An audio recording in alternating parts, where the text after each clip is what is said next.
시편 15편 1절에서 5절 교독하겠습니다. 여호와여, 주의 장막에 머무를 자가 누구오며 주의 성산에 사는 자 누구오니까?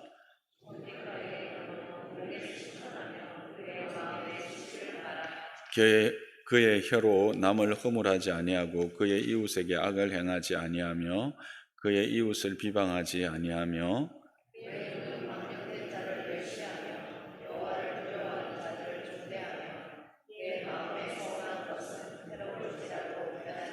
함께 읽습니다. 이자를 받으려고 돈을 구워주지 아니하며 뇌물을 받고 무죄한 자를 해하지 아니하는 자이니다. 이런 자는 영원히 흔들리지 아니하리다. 아멘. 오늘 우리가 함께 읽었던 이 15편 1절은 이렇게 시작하지요. 여호와여, 주의 장막에 머무는 자 누구오며 주의 성산에 사는 자 누구오니까? 라는 질문으로 시작합니다. 이 질문이 무엇을 의미하는지를 좀 알려면 14편이 말하고 있는지를 알면 그 의도와 의미가 더 분명하게 드러납니다. 바로 14편에 말씀하시는 것을 함축하면 이런 것입니다. 인간은 하나님 없는 것처럼 살아간다는 것이죠. 마음으로부터 하나님을 부인하고 불신앙으로 가증한 악행을 일삼습니다.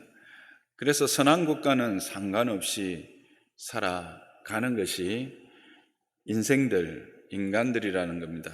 그런데 중요한 것은 이런 악한 모습이 어느 한 개인이나 어떠한 부류의 사람들, 어떤 국가에 국한된 것이 아니라 온 땅에 만연하였다는 것이죠.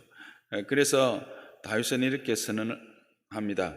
선을 행하는 자가 없으니 하나도 없다라고 하는 것입니다. 사람 중에는 하나님을 찾으며 그 앞에 올바른 도리를 지키며 정결하고 선한 것을 행하는 자가 아예 한 사람도 없다라는 것이죠. 그러나 하나님께서는 이렇게 부패한 세상 가운데서 얼마를 구별하여 자기 백성을 부르셨습니다. 그들이 본래 다른 사람보다 의롭거나 선했기 때문이 아닙니다. 그들 역시 하나님을 떠나 살았던 죄인들이었습니다. 다만 하나님께서 은혜로 부르시고 용서하시며 정결하게 하셔서 자기 백성을 삼으셨다라고 하는 것이 14편 내용의 핵심입니다. 그러므로 오늘 15편 1절 여호와여, 주의 장막에 머무를 자 누구오며 주의 성산에 사는 자 누구오니까라는 것은 이런 죄가 만연하고 의인이 없는 세상에서 은혜로 구별하여 그의 백성된 자는 어떻게 사는 것이 하나님의 임재 가운데 사는 것인가? 어떻게 사는 것이 하나님과 함께 거하며 그분을 섬기는 자인가를 말하고자 하는 겁니다. 누가 하나님의 거룩한 백성이라고 불릴 수 있을까라고 묻고 있는 그 물음과 그 물음에 대한 답이 오늘 15편입니다. 그런데 이 질문을 잘못 해석하면 2절 이하의 말씀을 하나님의 임재 안에 살고 함께 거하는 조건으로 해석하고 받아들일 수도 있습니다. 그러나 조건이 아닙니다. 하나님의 은혜로 부름받아 주의 장막에 거하게 된 사람에게 어떤 변화의 열매가 나타나야 하는지, 그리고 그 변화를 어떻게 삶으로 살아내야 하는지, 아니 살게 되는지를 말씀하시는 것이죠. 왜냐하면 14편 결론이 단순히 세상은 모두 악하다는 절망으로 끝나지 않고 모든 사람이 타락했지만 하나님께서는 은혜로 자기 백성을 구별하고 그들을 새 사람으로 변화시키며 악한 세상 속에서 보호하시고 피난처가 되어주신다고 말하고 있기 때문에 그렇습니다. 오늘날 우리에게 적용하면 세상은 악하고 하나님 두기를 싫어하고 오히려 하나님을 대적하는 이 세상을 살아가지만, 그러나 그 가운데 저와 여러분들을 은혜로, 하나님의 일방적인 은혜로 다양한 모습을 통해서 부르셨고 이제 그 은혜 안에 살게 하셨잖아요. 그래서 그 은혜 안에 사는 자들이 이제는 어떤 변화의 열매를 가졌고 그렇게 살아야 하는지에 대한 말씀이 오늘 15편이다라고 하는 것입니다. 다시 말씀드리지만 2절 이하의 말씀은 하나님의 임재 안에 살고 함께 거하는, 주의 장막에 거하는 그 조건이 아니라는 것입니다. 하나님의 은혜로 부름받아 주의 장막에 거하게 된 사람들에게 어떤 변화의 열매가 나타나는지를 보여주는 말씀입니다. 이것은 이제 말씀을 하나씩 풀어가면 더욱 선명하게 드러나게 됩니다. 2절은 이렇게 말하죠. 정직하게 행하며 공의를 실천하며 그의 마음의 진실을 말하며. 여기 정직하게 행하다라고 하는 본 뜻은 걷다라는 뜻입니다. 성경에서 걷는다라는 말은 단순히 걸음을 옮긴다라는 것이 아니라 그 한 사람이 어떤 방향으로 살아가는 것을 나타내지 않습니까? 그러므로 이 말씀은 정직한 행동을 한다, 가끔씩 정직한 행동을 한다라는 뜻이 아니라 그의 인생 전체가 어떤 방향을 향해서 걷는데, 어떤 방향을, 하나님의 임재를 하나님의 향해서, 하나님이 거하는 처소를 향해서 하나님과 동거함을 위하여 걸어간다라는 뜻입니다. 죄와 허물로 가득 찬 세상에서 은혜로 구원받은 자들의 삶의 가장 첫 열매는, 가장 분명한 증거는 하나님을 향하여서 걸어가는 인생입니다. 또한 정직으로 해석된 이 단어는 온전한, 흠없는, 성숙한, 나누어지지 않는이라는 뜻을 가지고 있습니다. 그런데 여기서 우리가 온전하다고 하면 한 번도 실수하는 것이 없거나 범죄하지 않는 완전 무결을 생각할 수 있지만 그런 뜻이 아닙니다. 마음이 하나님과 세상 사이에서 나뉘어지지 않는다는 거죠. 그래서 여기 정직이라고 하는 그 단어 안에 나뉘어지지 않는다는 뜻이 있었죠. 그래서 온전한 이 말은 마음이 세상과 하나님 사이에서 나뉘어지지 않고 하나님을 향한 삶의 방향이 분명한 것을 말합니다. 오직 하나님만을 바라보면서 어떻게 해요? 정직하게, 걷는다, 행한다. 그러니까 하나님을 향해서만 걷는다라는 뜻입니다. 따라서 하나님의 장막에 거하는 사람은 완벽한 사람이 아닙니다. 우리가 교회에 와서 종종 힘들어하고 종종 시험에 드는 이유가 뭡니까? 완벽을 기대하고 오잖아요. 완벽한 목사, 완벽한 장로, 완벽한 권사, 집사, 성도. 근데 그 완벽하지 않기 때문에 우리는 시험에 들고 좌절하죠. 근데 진정 주의 장막에 거하는 자는 이 사람을 첫째 보는 게 아니고요, 또 어떤 완벽한 사람이 되는 것이 아니고요, 하나님을 향하여 생각이 갈리지 않고 하나님을 향하여 뜻이 흔들리지 않고 오직 하나님을 향하여만 걸어가는 사람, 온전히 하나님만 바라보며 걸어가는 사람, 넘어질 수 있지만 하나님을 등지지 않는 사람을 말하는 겁니다. 죄를 지을 수 있지만 죄를 붙들고 살아가는 것을 편안하게 여기지 않는 것이죠. 그러니까 이 죄를 가지고 편안하게 살아간다는 말은 벌써 마음이 나뉘어졌다라는 증거 아니겠습니까? 또한 이런 사람은 잘못을 깨달으면 회개하고 다시 하나님께 돌아오는 사람이 정직하게 행하는 사람입니다. 정직하게 행하는 사람은 회개할 줄을 모릅니다. 이어지는 말은 공의를 실천하며 이지요. 정직하게 행하며 공의를 실천하며. 여기서 공의는 우리가 생각하는 것처럼 의, 올바름, 공정함을 말합니다. 그러므로 하나님의 사람은 의를 알고 있는 사람에 머물지 않고 이 의를 어떻게 해요? 실천하는 사람이다. 세상 사람들은요, 무엇이 옳은지 몰라서 불의를 행하는 것은 아닙니다. 여러분 생각해 보십시오. 세상 모든 사람들이 불의한 것을 몰라서 불의를 행할까요? 아닙니다. 옳은 것을 알면서도 자기에게 손해가 되면 거기에 함께 참여하지 않습니다. 옳은 것을 알면서도 자기에게 손해가 되면 행하지 않는 것이죠. 그러나 하나님의 장막에 거하는 사람, 그 사람은 자기의 손익보다는 하나님의 뜻을 먼저 생각하는 사람입니다. 하나님 앞에서 옳은 것을 기뻐하며 옳은 것을 자신의 선택과 행동으로 나타내는 사람이다 라고 말하고 있습니다. 그런 사람이 주의 장막에 거하는 사람, 주의 임재에 거하는 사람, 그리고 마음의 진실을 말하는 사람이다 라고 말하고 있습니다. 그런데 여기서 단순히 입으로 진실을 말한다라고 이야기하고 있지 않다라는 것이 핵심인 것 같습니다. 진실이 입술에만 있는 것이 아니라는 것입니다. 존재의 가장 깊은 곳에서 흘러나오는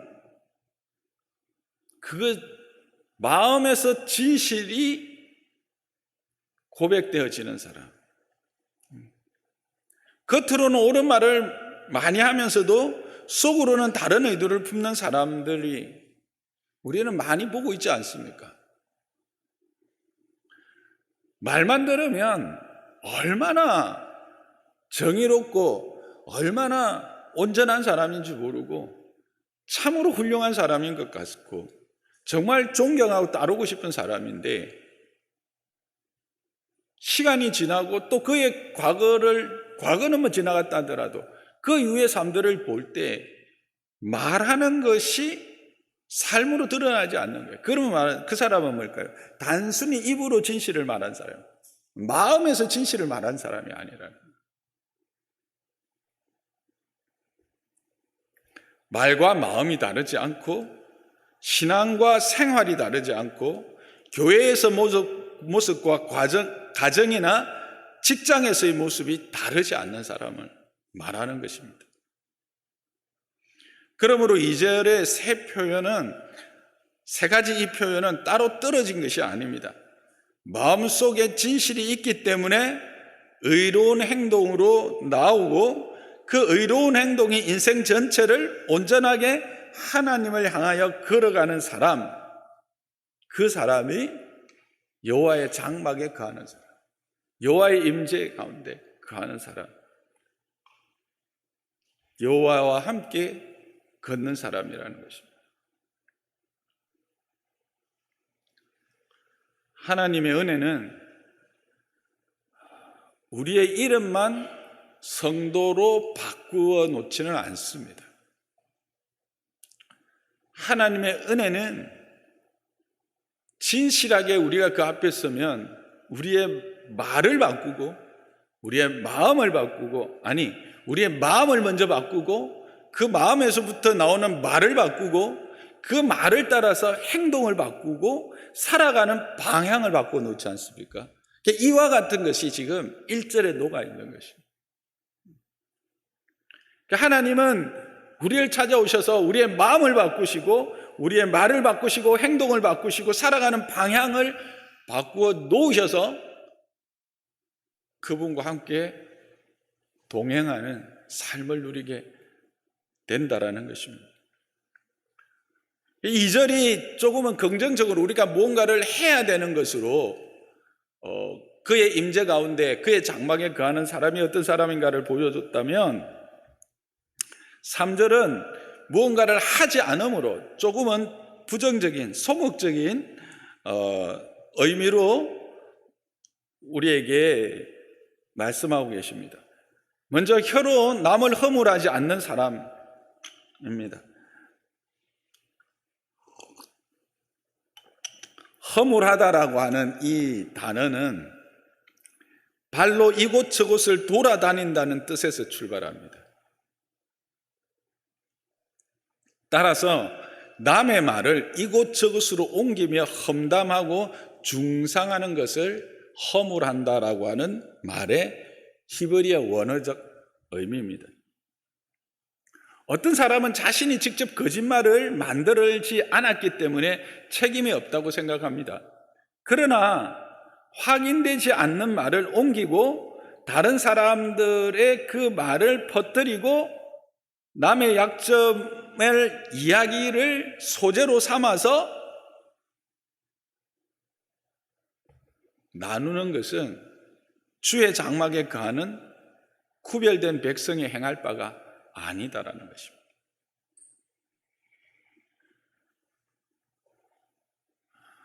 말이라는 것이 얼마나 큰 상처를 내는지를 우리는 알고 있습니다. 때로는 주먹으로 때리는 것보다 더 아프지 않습니까? 그래서 성경은 말로 사람을 해치는 것을 폭력이라고 분명히 말하고 있습니다. 하나님의 장막에 거하는 사람은 다른 사람의 허물을 발견했을 때 그것을 이리저리로 옮겨 다니게 하는 사람이 아니라, 그곳에서 즐거움을 찾는 사람이 아니라 오히려 그를 위해서, 그 허물을 위해서 기도해 주는 사람, 사랑하고 끝까지 견뎌주면서 권면하고 회복의 길을 함께 찾아주는 사람이 바로 주의 장막에 거하는 사람일 것입니다. 이어서 그는 이웃에게 악을 행하지 아니한다라고 말합니다. 말로만 해치지 않는 것이 아니라 행동으로도 이웃에게 손해와 고통을 주지 않는다라고 하는 것입니다. 그런데 이 말씀은 단순히 남에게 나쁜 짓을 하는 데서 끝나는 그런 의미가 아닙니다. 이웃에게 악을 행하지 않는다라는 것은 그 의미를 조금 더 들어가 보면 이웃을 이용하지 않고 이웃의 약점을 자기의 이익의 수단으로 삼지 않는다라는 의미를 이 원어적 의미에서 함께 포함하고 있습니다. 또 그에 가까운 사람에게 욕을 끼치지 않는다라고 말하고 있습니다. 이 욕을 끼친다 할 때 이 욕은 수치와 모욕, 치욕을 뜻하는 것이죠. 여러분, 가까이 있는 사람이 약점을 많이 알까요? 그냥 멀쩡히 있는 사람이 약점을 많이 알까요? 가까이 있는 사람일수록 그의 약점을 더 많이 압니다. 그래서 가족은 서로의 약점을 알고 교회 안에서 오래 지낸 사람들도 서로의 실수와 허물을 압니다. 그런데 죄인은, 하나님의 장막에 가지 않는 자들은 가까운 사람의 약점을 가장 날카로운 무기로 사용합니다. 다툴 때 과거의 잘못을 들추고 다른 사람 앞에서 부끄러움을 주고 상대방이 숨기고 싶은 상처를 가지고 오히려 공격의 큰 무기로 삼지 않습니까? 그런데 하나님의 사람은 가까운 사람의 허물을 무기로 사용하지 않는다는 것입니다. 사랑은 허다한 죄를 덮지 않습니까? 우리는 그렇게 부름을 받았거든요. 그렇다고 죄를 묵인한다는 뜻이 아니라 그 사람을 파괴하려고 하지 않고 회복시키려고 한다는 겁니다. 그걸 어떻게 하면 회복시켜 줄 수 있을까? 기도하고 그 사람에게만 집중하는 거예요. 이거를 다른 이용해서 내가 뭔가를 취하지 않는다라는 거예요.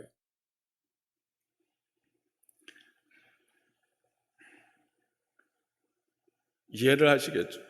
허물이 있다고 무조건 아이고 막 넘어가는 것도 이것도 아니에요.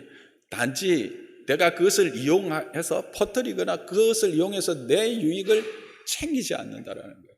그 사람을 위해서 기도할 뿐만 아니라 정말 사랑하는 마음으로 그 사람을 회복하기 위한 노력을 해야 되는 거예요. 그게 가까운 사람에게 욕을 끼치지 않는 겁니다. 그러므로 3절은 이렇게 요약할 수 있습니다. 혀로 해치지 않고 행동으로 해치지 않으며 다른 사람의 인격과 명예를 짓밟지 않는 사람이다 라고 말할 수 있습니다. 이어지는 4절은 하나님의 집에 거하는 구별된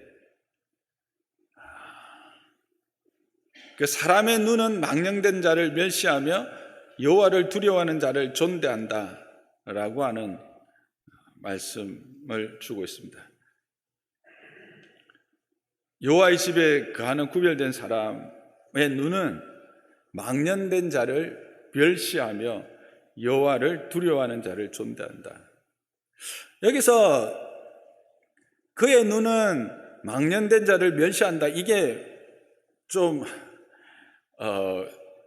아예 그냥 우리말로 하면 제껴놓는다, 무시한다, 아주 막 멸시하는 눈초리를 보낸다 이렇게 해석할 수 있는데 그런 의미가 아닙니다.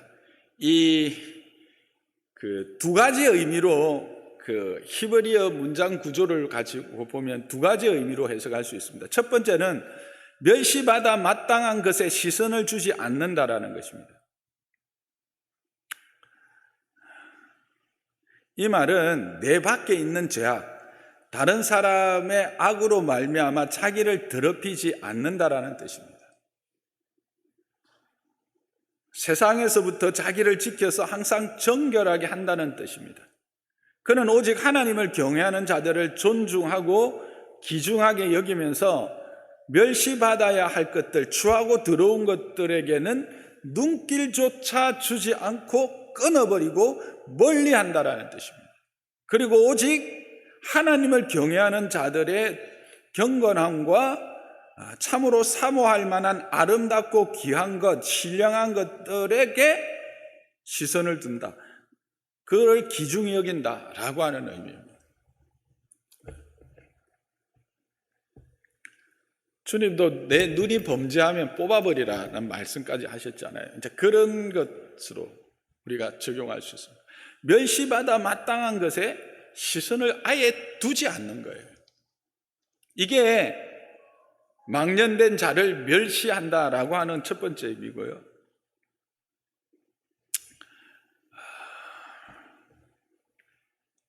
두 번째 해석은 마땅히 거부해야 할 자를 멸시한다라고 하는 뜻입니다. 이거는 이제 뒤에 나오는 여호와를 두려워하는 자와 대조해서 말하고 있습니다. 그래서 실제로 이 문장 구조를 보면 이 두 번째 의미가 이 본문에서는 더 적합한 의미인 것 같습니다. 그렇다고 이것이 악인을 모욕하거나 미워하라는 뜻이 아니라 그의 악한 길과 가치관을 본받지 말아야 한다라고 하는 의미입니다. 죄인을 사랑하되 죄를 아름답다고 말할 수는 없지 않습니까? 악인의 성공을 부러워할 수는 없지 않습니까? 쉽게 하면 이런 예를 들 수 있습니다. 우리가 동성애하는 사람들을 종종 보기도 하고 요즘은 이야기를 듣습니다. 그러면 어떻게 해요? 그 사람들을 미워해야 되는 겁니까? 아니죠. 그 사람을 미워하는 것이 아니라 그 사람이 행하는 그 악과 거리를 두고 그것을 악하다고 우리가 생각하고 멀리하고 그 동성애라고 하는 행위 자체를 멸시한다라는 겁니다. 이해가 되시죠? 그런 의미예요. 이게 바로 오늘 4절이 말하는 망령된 자를 멸시한다라고 하는 의미입니다. 그러므로 사람을 함부로 무시하라는 것이 아니다는 것, 우리는 분명히 기억해야 합니다. 우리 모두는 하나님의 형상으로 지음받은 존귀한 자들이지 않습니까? 그래서 우리는 다 존중받아야 합니다. 어떤 존재든지 존중받아야 합니다. 그러나 죄와 악, 하나님을 멸시하는 그 가치관까지도 받아들여서는 안 된다는 것이죠. 어떤 사람들은 하나님은 사랑이다 라고 말하면서 모든 악한 것까지도 다 포용하는 것이 하나님의 사랑으로 이해하고 곡해하는 사람들이 있는데 그것은 잘못된 것입니다. 성경은 한 번도 그렇게 말한 적이 없습니다. 성도는 사람을 사랑하지만 악은 미워하는 것입니다. 죄인을 불쌍히 여기지만 죄를 아름답다고 부를 수는 없다는 것입니다. 세상이 칭찬하고 높이는 것이라도 하나님께서 미워하시면 멀리하고, 세상이 하찮게 여기는 사람이라도 하나님을 경외하면 귀하게 여기는 것입니다. 이것이 결국 여호와를 두려워하는 자를 존대한다라는 말입니다. 여기서 존대한다라는 것은 무겁게 여기다, 귀하게 여기다, 귀중하게 여기다라는 것입니다. 곧 하나님을 경외하는 사람을 무게 있게, 가치 있게 여긴다라는 뜻입니다. 우리의 가치관은 무엇을 부러워하는가에서 드러납니다. 그렇죠? 내가 가장 부러워하는 것이 무언가, 여러분 곰곰이 생각해 보십시오. 그게 여러분의 가치관입니다.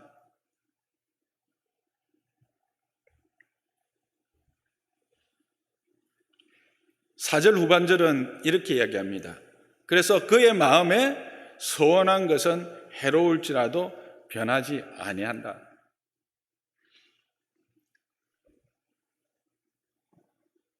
자기에게 해가 되고 손해가 되더라도 맹세한 것을 바꾸지 않는다는 뜻이죠. 이건 뭐 특별한 해석이 없어도 우리가 알 수 있는 말입니다.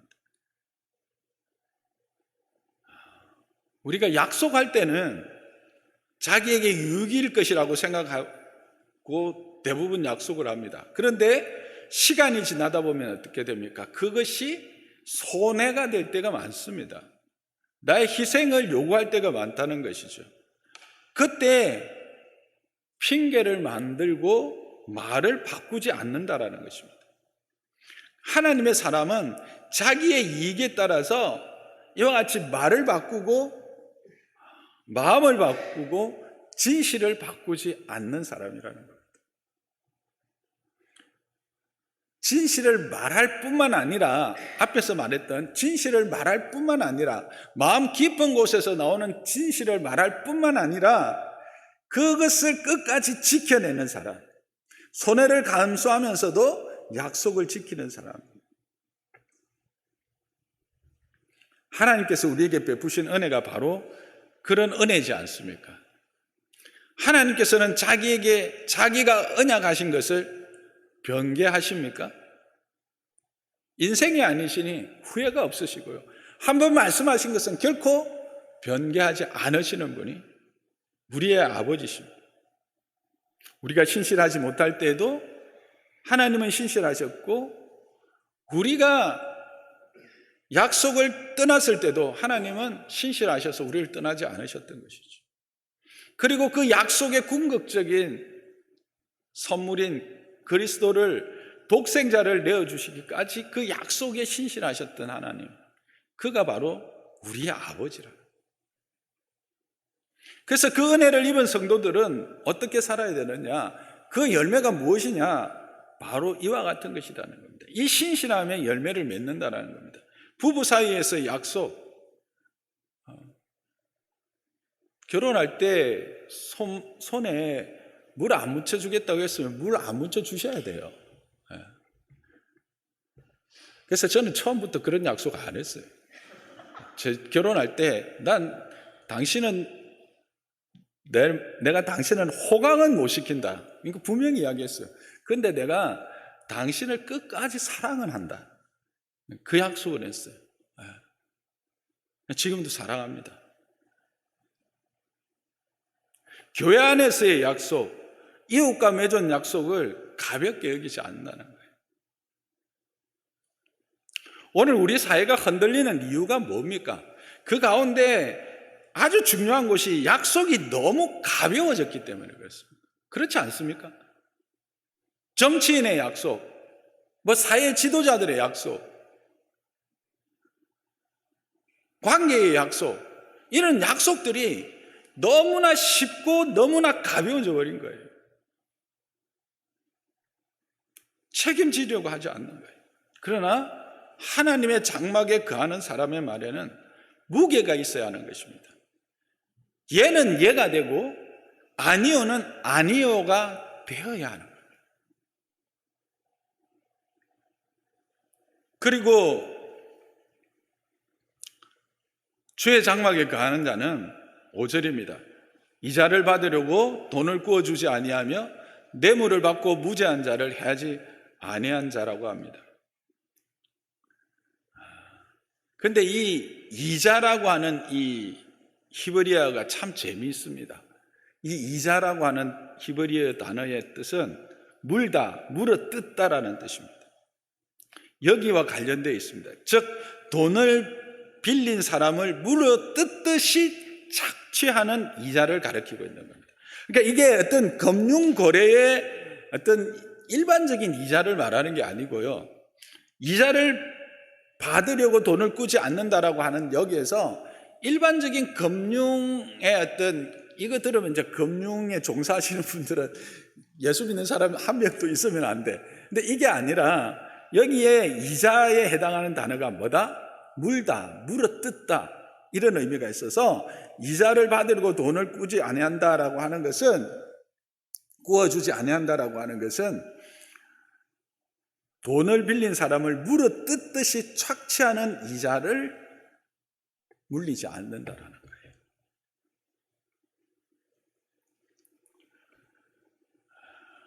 돈은 사람의 마음을 가장 집요하게 붙드는 우상 아닙니까?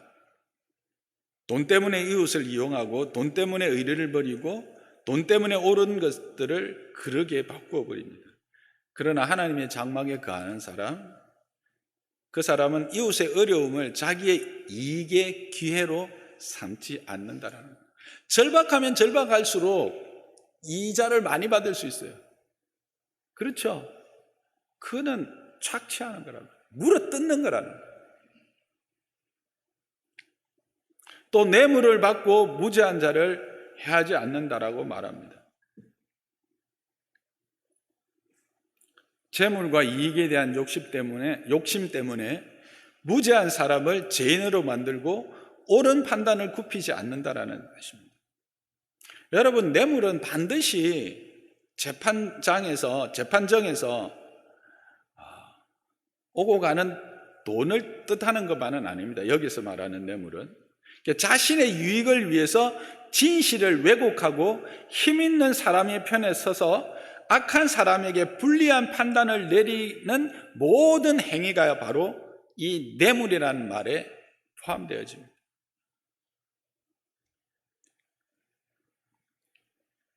즉 하나님의 사람은 이익을 위하여 옳은 것을 굽히지 않고 돈보다 사람을 귀하게 여기며 이익보다 정의를 앞세우고 자신이 손해를 보더라도 무죄한 사람을 억울하게 하지 않는다는 거예요.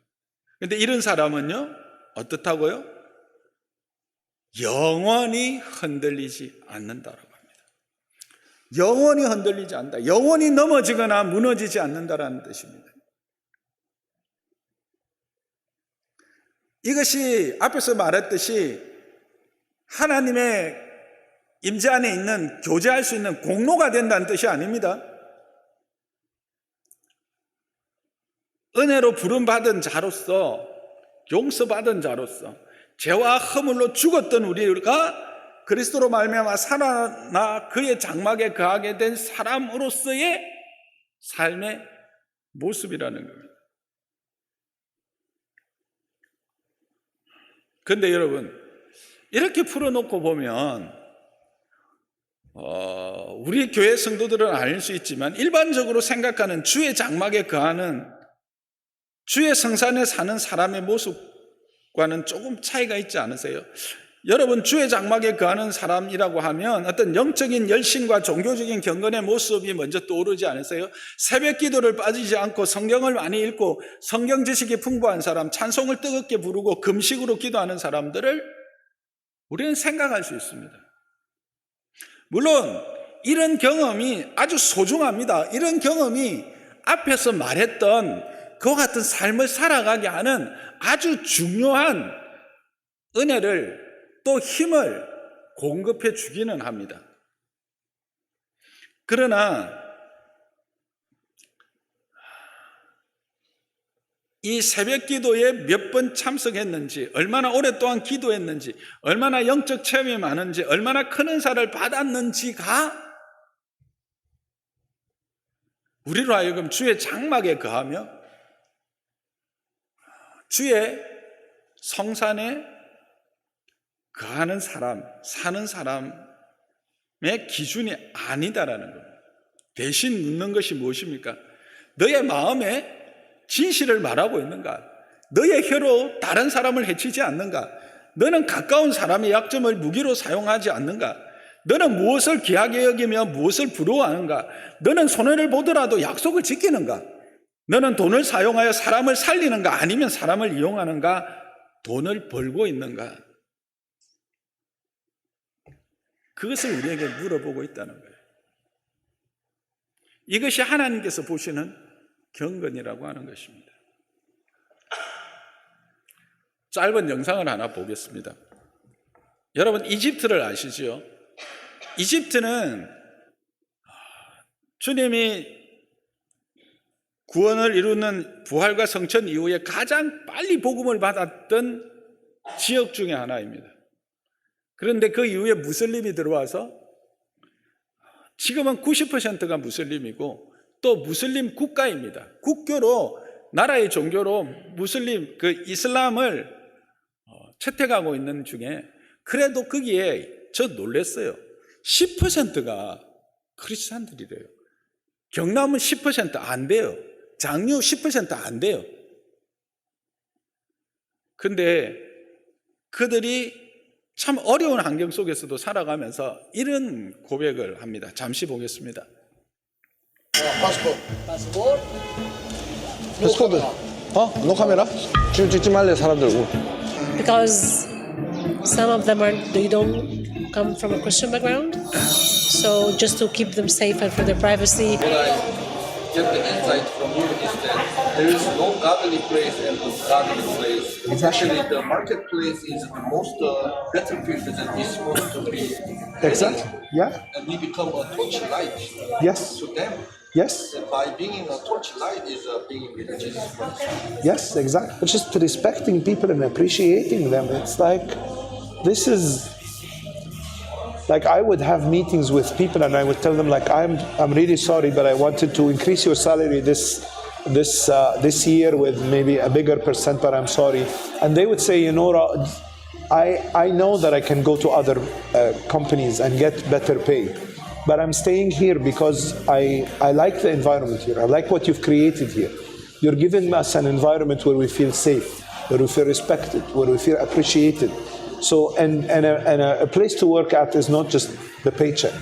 So it's as if you're dismantling the love of money. You're dismantling the strength of or the authority of mammon, the god of money, because you're giving people bigger value. You're showing them that there are better things in life than just having money and having a bigger house or a better car or more money or whatever.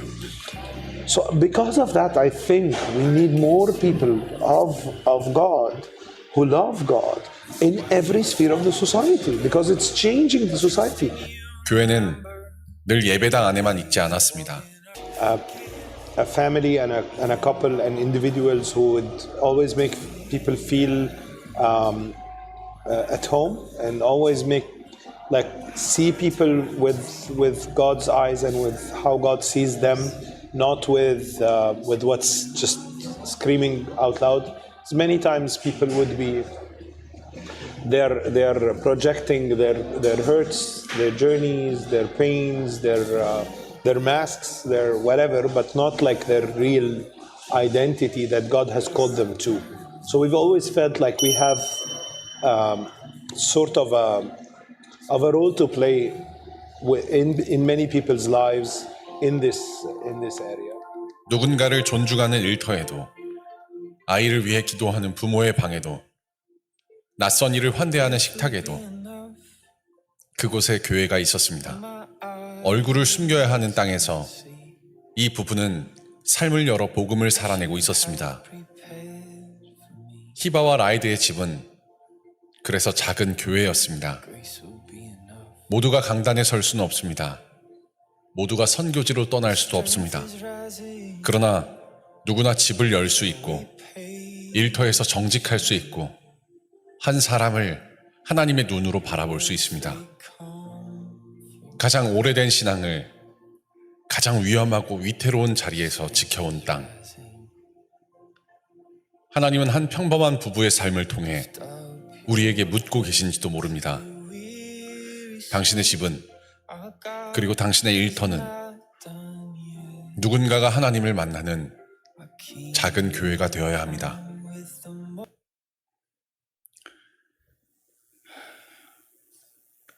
로마서 12장 1절은 이렇게 고면하고 있지 않습니까? 그러므로 형제들아, 내가 하나님의 모든 자비하심으로 너희를 권하노니 너희 몸을 하나님이 기뻐하시는 거룩한 산 제물로 드리라. 이는 너희가 드릴 영적 예배니라. 1절이 너희 몸을 드리라고 하는 것입니다. 거기 위해서 어떻게 해야 됩니까? 2절입니다. 이 세대를 본받지 말고 오직 마음을 새롭게 함으로 변화를 받아야 하는 것입니다. 삶이 산 제물이 되기 위해서 먼저 이 세대를 본받지 말아야 합니다. 본받는다는 말은 세상의 틀과 방식에 자신을 맞춘다는 뜻입니다. 세상은 자신이 이익을 생각하고 힘 있는 사람을 높이고 손에 생기면 약속 바꾸고 돈을 위해서 사람을 이용합니다. 그러나 성도는 그 시대의 틀을 따라 살아서는 안 되는 것이죠. 마음이 새로워지고 변화를 받고 하나님께서 기뻐하는 것이 무엇인지 분별하며 살아야 하는 것입니다. 이것이 시편 15편을 함축한 내용이라고 저는 봤습니다. 그러므로 예배당을 놨을 때 진짜 예배가 시작된다. 저는 그렇게 생각합니다. 이곳에는 우리의 진정한 예배가 어떤 예배인가에 대하여 말씀을 듣고 우리가 방향을 알고 살아가야 될 은혜와 지혜를 얻는 시간이고, 이제 우리의 진정한 예배는 이 문을 나서서 우리의 가정과 우리의 직장에 돌아가는 그 자리, 그곳이 진정한 예배의 처소다라고 하는 것입니다. 사랑하는 성도 여러분, 우리 장로산나교회에 함께 예배하는 저와 여러분 모두는 정말 이와 같은 삶의 열매로 말미암아 하나님께서 우리를 특별히 구별하여 부른 자들로서 이런 열매를 맺어 정말 그의 장막에 거하고 그의 거룩한 산에서 살아가는 그 은혜의 충만함, 그 감사와 그 감격을 누리고 나누며 살아갈 수 있는 저와 여러분 되시기를 주님의 이름으로 부탁하고 축복합니다.